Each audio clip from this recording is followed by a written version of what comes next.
Masih percaya bahwa hanya Rusia penjahat perang yang tidak berperi kemanusiaan, atau semua negara yang berperang menumpahkan darah rakyat yang tak berdosa adalah mereka tidak berperi kemanusiaan? Rusia sejak bubar Soviet menginvasi Georgia, Chechnya, Crimea, dan terakhir saat ini adalah wilayah Donbas. Apakah jadi ambil 100% Ukraina? Kita lihat saja nanti. Namun dibanding Amerika, dalam kurun waktu 75 tahun selepas Perang Dunia Kedua, lebih 80 negara diinvasi oleh Amerika. Hingga saat ini masih banyak yang mereka invasi. Dengan data selama hampir 70 hari perang di Ukraina, pengamat militer makin percaya bahwa Amerika pasti masuk secara terang-terangan ke Ukraina perang melawan Rusia karena hegemoni dolar tertantang rubel dan emasnya Rusia. Untuk membuktikan analisa pengamat militer tersebut, kita kembali ke tahun 1971. Di tahun 1971 adalah tahun bersejarah dunia bagi ekonomi dunia. Salah satunya mungkin kita di Indonesia bisa mengingatkan catatan ekonomi di tahun tersebut, di mana $1 kurang lebih nilainya adalah Rp375 dan 50 tahun kemudian, atau nilai dolar saat ini sekitar 14.500-an atau melemah 3.800%. Benar gitu ya, melemah 38 kali. Kemudian sekedar membandingkan dengan cara bernegara kelolaan ekonominya yang sudah 6 presiden sejak tahun 1971 hingga saat ini, belum ada tanda-tanda penguatan mata uang rupiah terhadap mata uang kuat dunia. Apakah kalau kita ganti presiden di tahun 2024, 2029, 2034, 2039 dengan ilmu sekolahan yang sama dan mengikuti pola yang sama akan membuat rupiah menguat? Artinya ekonomi menguat itu maksudnya ekspor naik tajam beruntun selama 10 tahun ke depan karena hasil produksinya meningkat misalnya. Mengapa di tahun 1971 tersebut menjadi tahun bersejarah bagi ekonomi? Bukan ekonomi Indonesia saja, tetapi ekonomi dunia. Kita mereview sebentar apa yang terjadi sebelum tahun 1971. Tarik mundur sekitar 20 tahunan sebelumnya, sekitar awal tahun 50-an, pasca Perang Dunia Kedua. Ekonomi di sektor masyarakat terdiri dari 3 strata ekonomi. Di puncak piramid, seperti business owner besar, para kapitalis, middle class ekonomi, misalnya para manajer, para direktur, profesional, dan UKMers. Dan yang terakhir di dasar piramid seperti kaum buruh, kaum petani, kaum nelayan. Itu ternyata punya kesamaan pola tumbuh.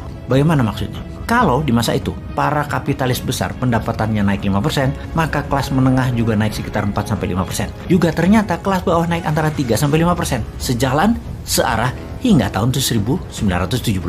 Karena ketika 1971 ke sini terjadi pertumbuhan yang aneh, terjadi pelebaran jarak yang sangat signifikan, yaitu kaum puncak piramid naiknya bisa sampai 20%, middle class naiknya hanya 3%-an, lower class bahkan naiknya tidak lebih 1%-an. Puncak hasilnya bagaimana? Lihatlah sekarang ini, yang berada di puncak piramid hanya 7% populasi yang menguasai 90% porsi ekonomi dunia atau di sebuah wilayah. Kemudian 23% populasi atau disebut middle class di piramida kemakmuran memegang 7% kemakmuran ekonomi dunia. Lalu di dasar piramida hanya mendapatkan 3% porsi ekonomi, namun merupakan 70% manusia di sana. Apa yang terjadi?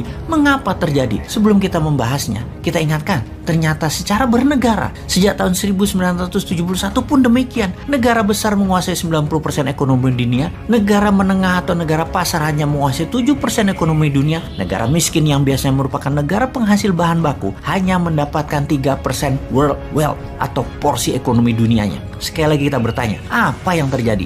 Apakah kita di kampus ekonomi selama 50 tahun terakhir tidak pernah mengajarkan hal ini? Apakah ilmu mereka di kampus jangan-jangan hanya membuat pinter dalam wacana berpikir saja, namun ilmu tersebut memang didesain bukan membuat kemakmuran yang nyata? Buktinya, di Indonesia sejak tahun 1971, Indonesia hingga saat ini masih berada di negara menengah dengan terakhir di $4.200 GDP per kapitanya. Selama 50 tahun, kita menjadi negara tengah terus. Bahkan kalau dilihat sejak 8 tahun terakhir, hanya naik 14% atau 2% per tahunnya pertumbuhan GDP per kapita Indonesia tersebut.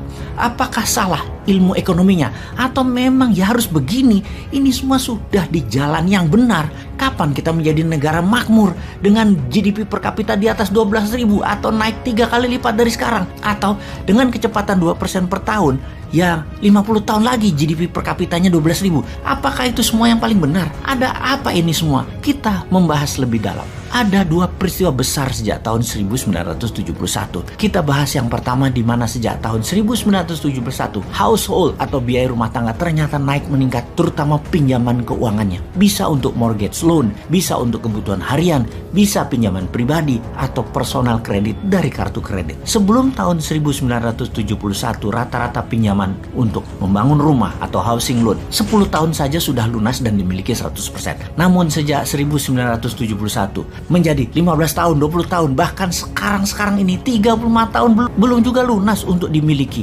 Dan itu terjadi di kaum dasar piramid. Seumur hidup mereka jadi budak uang. Diperkenalkannya personal kredit konsumtif meningkatkan daya beli produk, benar, tetapi menyicil dengan bunga tinggi, mereka jadi budak uang selamanya. Pembuatnya para kapitalis yang terima uang tunai dari Anda. Kaum dasar piramid menyicilnya seumur hidup. Sistem perbankan yang meminjamkan uang, mereka memerlukan surat berharga, surat tanah, atau kolateral berharga lainnya. Tidak membuat kelas menengah pengusaha menjadi cepat makmur karena tidak ada akses keuangan pinjaman untuk hal produktif. Namun kalau mereka pegawai malah dapat pinjaman, terutama pinjaman untuk rumah, yang mana sisanya diberikan juga untuk membeli barang-barang yang turun nilainya, seperti membeli mobil, membeli motor, yang dipastikan 95% pembelian mobil dan motor untuk konsumtif, bukan untuk niaga dan komersial, dan nilainya selalu turun tapi diizinkan untuk mendapatkan kredit.